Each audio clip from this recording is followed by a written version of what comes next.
Hey guys, today's video is going to be answering some questions from Facebook, some questions from Twitter, some questions from my email. So I hope you guys enjoy this video and let's get started. First question comes from Jody Feltham on Facebook and she asks, what kind of camera or camcorder do you use as your videos are so clear? I get this question a lot. I use a Canon T3i EOS Rebel. It is a DSLR camera and it's awesome. I love how it films.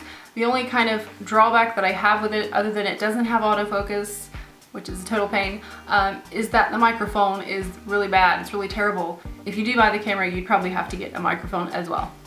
Next question comes from Farah Bin Ali on Facebook as well, and she wants to know what kind of face paint I use or what advice for her to use because the one that she has does not cover the face well enough. I really love Wolf face paints. They are amazing. They're hyperpigmented. They're very vibrant as well. I really love Mayron Paradise palettes as well. I think you can get a pretty good deal and they smell really good. It smells like coconut. It's what I started off with, so I really kind of have a place in my heart for the Mayron paints, but the Wolf paints are excellent as well. Matt Albert asked on Facebook about my VNeil Legends of Makeup Scholarship. He was wondering how I sent in my application.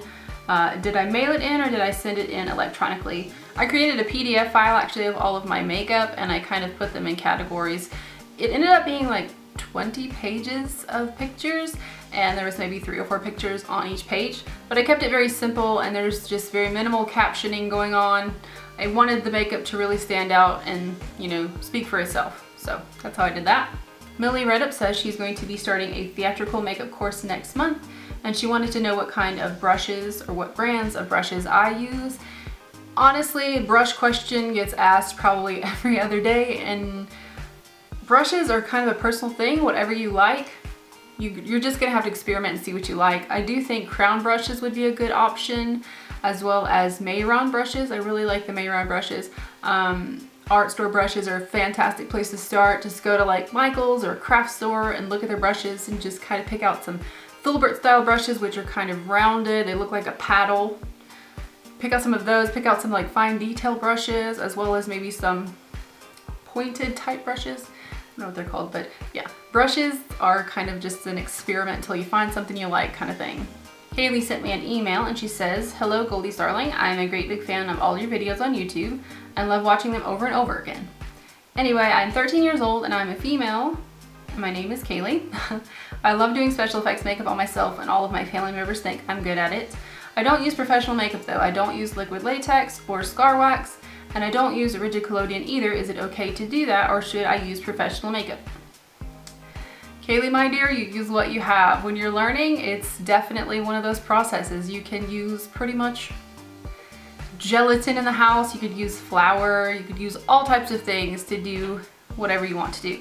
Basically, you're learning to sculpt and you're learning to create, you know, textures on the skin. So it doesn't really matter what type of products you're using as long as you're getting those kind of techniques down on how to create those textures. You will eventually learn, if you continue to pursue special effects makeup, you will eventually learn how to use the other products. But right now, I think you're fine using what you have. I have a question on YouTube from Morgan Leitz. I don't know how to say your name, sorry. She said, hi, I recently found your videos and love the work you do. I'm a 17-year-old and I want to go to college to be a makeup artist. I've always had a love for makeup. I've done friends makeup for prom and special effects makeup for Halloween. I just had a couple questions about getting into the makeup industry.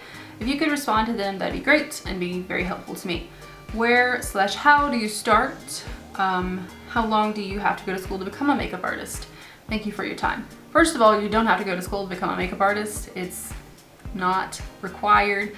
And where and how do you start? You just start. If you have the passion, the fire, the drive, you just start doing it. There's lots of things that you could do. You could apprentice with people. You could work at a haunted attraction or like a Halloween, you know, like a haunted trail or haunted house or something like that, doing makeup that way. You can always, you know, start making tutorials on YouTube as well. It's a great way to practice and hone on your skills. Practice is definitely what you're gonna need to get any good at anything, and makeup especially is very much time inducive. A lot of people say, oh, it's talent, you're so talented with makeup. A lot of it is spending hours doing makeup. That's how you get better at anything and everything. So, you know, find your passion. And if it's makeup, just pursue it. Just get started. Just do it. Next question comes from Rory, and they ask, I was wondering if you had any tips for me on how to have a great FX channel.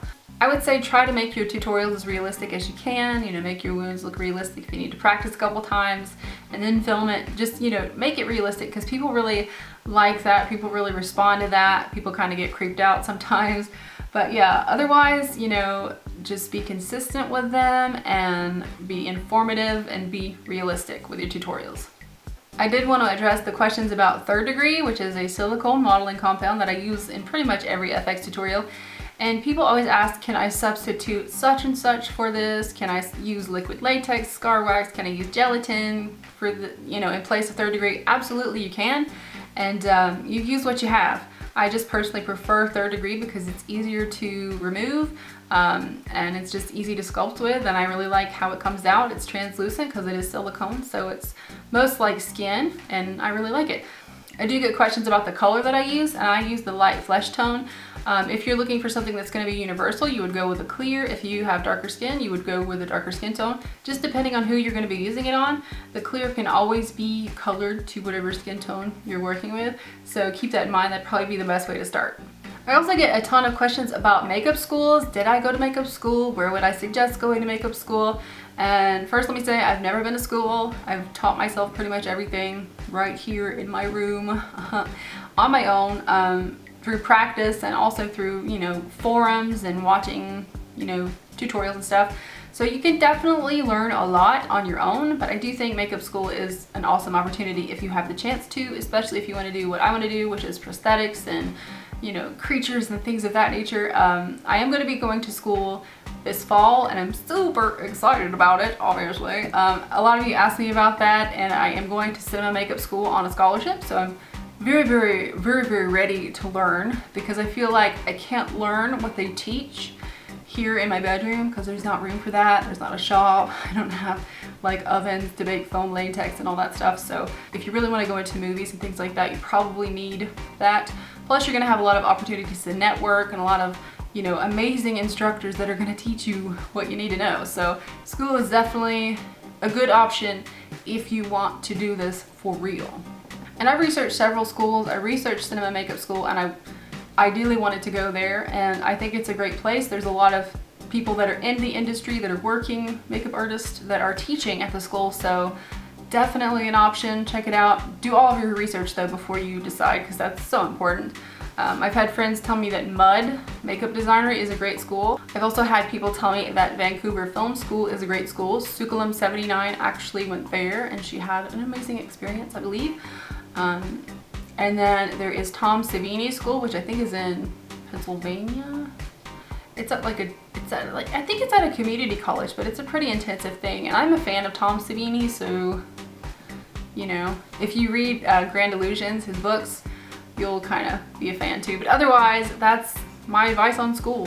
Just do your research, because that's what you would do if you're going to college. Research it. If you have a chance, visit, you know, talk to former students. Just do your research, because it's a very big commitment and it's a lot of money.